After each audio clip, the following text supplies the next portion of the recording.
دورہ West Indies اور England کے لیے بابر اعظم کو پاکستان ٹیسٹ ٹیم کا کپتان مقرر کر دیا گیا ہے۔ پاکستان کے 16 رکنی اسکواڈ میں کپتان بابر اعظم، کپتان شان مسعود، امام الحق، اذان اویس، عبداللہ فضل، سلمان علی آغا، غازی غوری اور محمد رضوان شامل ہیں۔ ساجد خان، علی عثمان، عامر جمال، محمد علی، محمد عباس، عبید شاہ، اویس ظفر اور خرم شہزاد بھی اسکواڈ کا حصہ ہیں۔ شاہین شاہ آفریدی اور حسن علی کو ٹیم سے ڈراپ کر دیا گیا ہے۔ مڈل آرڈر بیٹر سعود شکیل فٹنس مسائل کی وجہ سے اسکواڈ کا حصہ نہیں ہیں۔ چیف سلیکٹر عاقب جاوید نے اسکواڈ کا اعلان کرتے ہوئے ٹیم متوازن اور تیاری بہتر قرار دے دی۔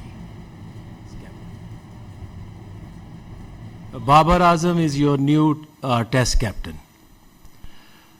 The team is Babar Azam, Amir Jamal, Abdullah Fazal. Babar Azam, Amir Jamal, Abdullah Fazal, Ali Usman, Azan Awais, Imamul Haq,